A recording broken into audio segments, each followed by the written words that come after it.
भगवान पुत्र हनुमान का यह निराला और मनोहारी मंदिर है नीमच जिले के सिंगोली में। ब्राह्मणी नदी के किनारे पर स्थित राम भक्त हनुमान को समर्पित इस मंदिर का वर्षा काल में ब्राह्मणी नदी जलाभिषेक करती है। कभी नगरकोट की रक्षा के लिए स्थापित हुआ यह मंदिर आज बारी के बालाजी के नाम से जाना जाता है। त्रेता युग और द्वापर युग की कहानियों में बालाजी की वीरता के किस्से आज भी लोक में व्याप्त हैं। श्री हनुमान शक्ति और भक्ति का अद्भुत केंद्र है, जो दीन दुखियों के लिए सदैव शक्ति का पुंज है। अब बात करें सिंगोली में राम भक्त हनुमान के मंदिरों की, तो यहाँ पर बजरंग व्यायामशाला में स्थित बजरंग बली का हनुमान मंदिर है, जिसकी प्राण प्रतिष्ठा प्रसिद्ध ज्योतिषाचार्य स्वर्गीय पंडित राधा कृष्ण चतुर्वेदी ने की थी। यहाँ का अखाड़ा संपूर्ण क्षेत्र में प्रसिद्ध है। दूसरा बालाजी का प्रसिद्ध मंदिर क्लेश्वर बालाजी का है, जो कि सामाजिक जागृति में अपना विशेष महत्व रखता है। आज हमारे साथ एक ऐसी शख्सियत है जो राजनीतिक और सामाजिक दोनों दायित्वों को एक साथ निर्वहन करती है। वर्तमान में गुजरगोड़ ब्राह्मण समाज के जिलाध्यक्ष के पद को सुशोभित करने वाले और सिंगोली में बारी के बालाजी मंदिर समिति के अध्यक्ष के रूप में अपने दायित्वों का निर्वहन करने वाले एक ऐसी शख्सियत से आज हम रूबरू होंगे। श्री हरीश जी शर्मा का स्वागत है आज के साक्षात्कार में। हरीश जी, आपका बहुत बहुत स्वागत है। धन्यवाद। हरीश जी, मेरा पहला सवाल आपसे ये है, बारी के बालाजी को बारी का बालाजी क्यों कहा जाता है? बारी के बालाजी को इसलिए बारी के बालाजी कहा जाता है कि क्योंकि ये मंदिर सिंधिया राजघराने के समय से ही इस जो सिंगोली पूरा नगर का परकोटा है उसके मुख्य द्वार पर ये मंदिर का निर्माण हुआ था। चूँकि उस परकोटे को बारी भी बोलते हैं और उस परकोटे के बाहर मंदिर का निर्माण इसलिए किया गया ताकि नगर की सुरक्षा के लिए बालाजी पूरे नगर की सुरक्षा कर सके, इसलिए इस मंदिर का नाम बारी के बालाजी रखा गया। तो कुल मिला के आपका ये कहना है कि मंदिर की स्थापना इसलिए की गई ताकि नगर की सुरक्षा रहे, सुरक्षा के भाव के लिए। मेरा अगला सवाल आपसे ये है हरीश जी कि हमने जब अपने बचपन में देखा था कि मंदिर का एक अलग स्वरूप था, आज एक मंदिर का अच्छा स्वरूप है, भव्य स्वरूप है, तो इसके निर्माण में कितनी लागत खर्च आई होगी और किस प्रकार का सहयोग आमजन के द्वारा या कि किन लोगों के द्वारा आपको प्राप्त हुआ होगा? चूँकि ये मंदिर बहुत ही पुराना मंदिर है और पहले इसमें 4-5 लोग बैठने इतनी जगह थी। फिर बारी के बालाजी महाराज का आशीर्वाद हुआ और नगर के सभी संगठनों, सभी समाजों और हर एक व्यक्ति के प्रत्येक आदमी के सहयोग से इस मंदिर निर्माण की शुरुआत हमने की और इस मंदिर के निर्माण में लगभग 2 वर्ष लगे और इस पूरे निर्माण के अंदर 15 लाख के लमसम खर्च आया और आज इस नगर के पूरे सहयोग की वजह से आज यह भव्य मंदिर बनकर तैयार हुआ है और आज उस मंदिर पर करीब 200-500 लोग जाकर अपना पूजा पाठ कर सकते हैं। वहाँ कोई भी भोजन बना के 500 आदमी का भोजन करवा सकता है। ऐसी व्यवस्थाएं वर्तमान में वहाँ लागू हो चुकी है। मंदिर के निर्माण समिति में जो भी आय व्यय हुआ, क्या आय व्यय का रिकॉर्ड अभी भी आपके पास मौजूद है? आय व्यय का पूरा रिकॉर्ड अभी भी हमारे पास माई डॉक्यूमेंट्स के कंप्लीट है। कोई भी व्यक्ति हमारे पास आके उस आय व्यय के लेखा जोखा को आके देख सकता है। चूँकि हमारी यहाँ पूरी टीम है, पूरे हमारे जो पदाधिकारी हैं, भले वो कोषाध्यक्ष के रूप में दीपक जी परुंडिया हो, सचिव के रूप में सोनू जी चित्रंजन हो, अर्जुन जी हो, हीरा जी हैं, पूरी टीम हमारी संतोष जी हैं। ये पूरी टीम इस व्यवस्था को देखती है और शुरू से ही ये पूरी टीम इस मंदिर निर्माण से लगाकर, चूँकि हमने मंदिर तो निर्माण करवाया था लेकिन 2 साल बाद हमने वहाँ उस मंदिर के निर्माण के निमित्त एक 11 कुंडियाँ यज्ञ भी करवाया था। 108 रामायण, अखंड रामायण का वहाँ पाठ हुआ था और निरंतर 3.5 महीने तक वो रामायण चली और उसके बाद पूर्णावती पूरे नगर के सहयोग से, चूँकि हम तो एक छोटे से सामाजिक कार्य करने वाले आदमी हैं, कोई सिंगल आदमी ऐसा कोई कार्य नहीं कर सकता है। पूरे सहयोग की, नगर की जनता के सहयोग से ये काम संभव हो सका है और आने वाले समय में भी हम इसको और इस मंदिर के जो भी सुंदरीकरण है उसमें हम आगे बढ़ चढ़ कर इसको सौंदर्यीकरण करने का प्रयास करेंगे। बारीकी बालाजी में आपने एक यज्ञ का आयोजन किया गया था वर्षा की कामना के लिए, तो क्या यज्ञ से वर्षा संभव है हरीश जी? क्योंकि हमारे हिंदू समाज में आस्था पे ही पूरा विश्वास पे ही पूरा अपन ईश्वर पे भरोसा करते हैं और उसी को लेकर हमने पिछले गुरुवार को यज्ञ करवाया था। और क्योंकि अगर हम भावना से, सच्चे मन से, भाव से अगर ईश्वर को हम आराधना करते हैं तो निसंदेह ईश्वर हमारी सुनता है। क्योंकि उस दिन हमने इंद्रदेव को प्रसन्न करने के लिए पूरा यज्ञ किया था और जिसमें हनुमान जी महाराज के 1000 आहुति उस यज्ञ में लगाई गई थी और उसी का परिणाम था कि उसी दिन शाम को से ही नगर सिंगोली के अंदर वर्षा प्रारंभ हुई, जो अभी तक लगातार जारी है। और ये सब हमारे इष्ट देव श्री बारीके बालाजी की असीम अनुकंपा से आज यह नगर के अंदर पूरी वर्षा की मनोकामना हमारी सबकी पूर्ण की है। सिंगोली में पेयजल की समस्या काफ़ी लंबे समय से आ रही है, पेयजल और साथ ही चिकित्सा की समस्या, तो इस समस्या के ऊपर आपने क्या प्रयास किया या आप क्या कहना चाहेंगे इस समस्या के बारे में?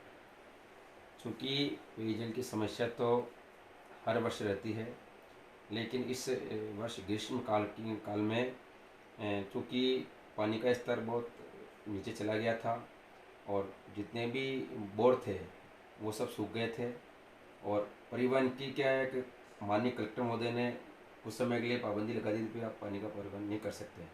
चूँकि उसके बाद ट्यूबवेल खनन का भी यहाँ प्रस्ताव रखा और तहसीलदार महोदय और सीएमओ नगर पंचायत सिंगोली ने ट्यूबवेल खनन भी करवाए, लेकिन 7-8 बोर करवाने के बाद भी सभी बोर करीब खाली चले गए। तो इस वजह से इस नगर में पेयजल की कुछ समय के लिए समस्या आई, उसका भी निदान प्रशासन ने अतिशीघ्र किया और हमने भी हमारे जनप्रतिनिधियों को अवगत कराया। उन्होंने प्रशासन के माध्यम से अतिशीघ्र ही फिर पानी के परिवहन की व्यवस्था चालू की और अभी वर्तमान में चूँकि 15 वार्ड है नगर सिंगोली के और सभी वार्डों में पेयजल की कहीं भी समस्या नहीं है।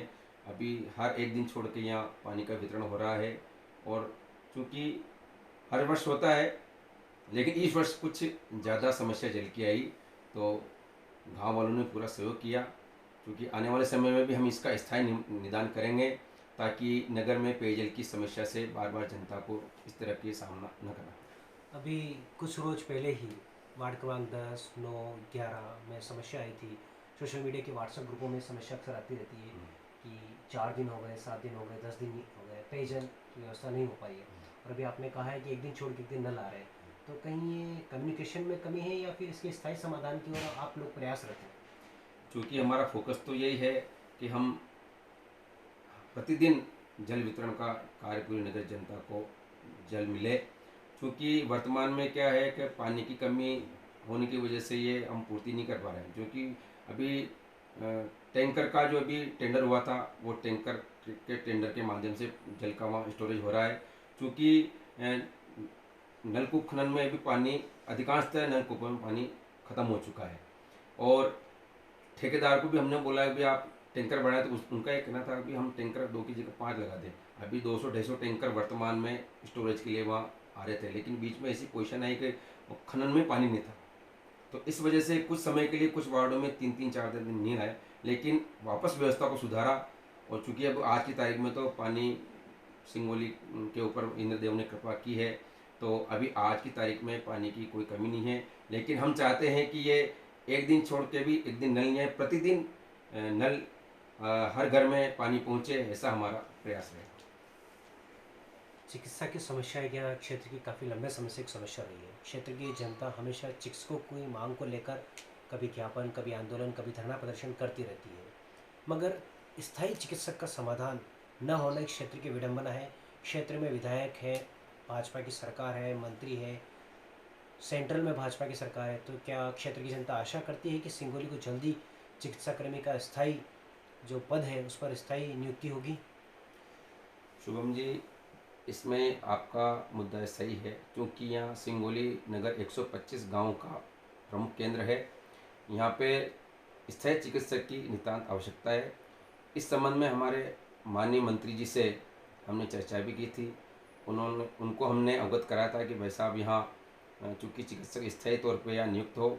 अभी पिछले 1 महीने पहले तो यहाँ 3 चिकित्सक थे, चूँकि अभी सोनी जी को यहाँ लगाया था, लेकिन उन्होंने इस्तीफा देकर वो नौकरी छोड़ के चले गए हैं। चूँकि परसों के दिन अभी माननीय मंत्री जी यहाँ पार्टी के संगठन कार्यक्रम में आए थे, तो मैंने उनको इस समस्या से अवगत कराया है कि आप यहाँ स्थायी डॉक्टर की नियुक्ति करें, ताकि लोगों को बीमारी के नाम पे इधर उधर भटकना नहीं पड़े। क्योंकि यहाँ जो एरिया है वो इतना संपन्न एरिया नहीं है, हर आदमी इलाज के लिए बाहर नहीं जा सकता है। उसके लिए माननीय मंत्री जी ने कहा कि अतिशीघ्र ही हम स्थायी डॉक्टर की यहाँ नियुक्ति करवाएं। क्या कारण मानते हैं आप कि यहाँ चिकित्सक की नियुक्ति होती है और चिकित्सक यहाँ रुक नहीं पाते हैं? कोई विशेष कारण है या फिर चिकित्सकों की कोई शिकायत रहती है सिंगोली को लेकर? नहीं, ऐसा नहीं है शुभम जी, क्योंकि ये सिंगोली जो जिला मुख्यालय से 80 किलोमीटर दूर पड़ता है। बिल्डिंग के नाम पे यहाँ पूरे नीमच जिले में नंबर 1 बिल्डिंग सिंगोली के अंदर है। लेकिन चूँकि होता क्या है कि यहाँ चिकित्सा अधिकारी आके रहना नहीं चाहता है। उनकी एक पारिवारिक समस्या भी रहती है। किसी के बच्चे छोटे छोटे हैं तो उनके एजुकेशन के नाम पे यहाँ सिंगोली में व्यवस्था नहीं है, तो वो जिला मुख्यालय पे जाना चाहता है।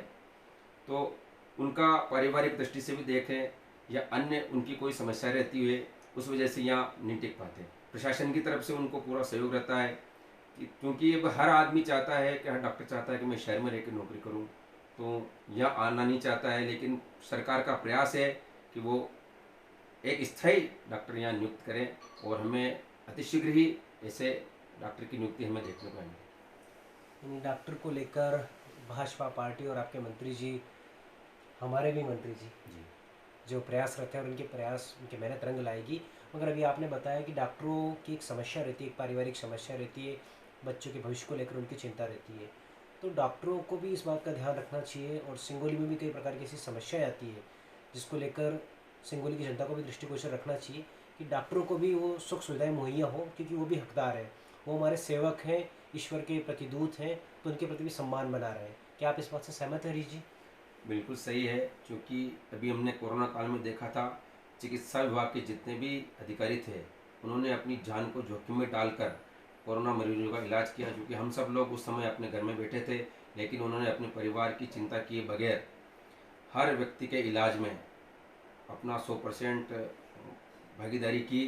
बोली वो नर्सेज हों, बोली कंपाउंडर हों, बोली डॉक्टर्स हों, या जो भी एमडी या जो भी इनके अधिकारी रहते हैं, उन्हें पूरे चिकित्सा विभाग के सभी चिकित्सा की टीम को मैं बहुत बहुत धन्यवाद देना चाहता हूं कि उन्होंने इस नगर की सेवा में अपना पूर्ण सहयोग किया।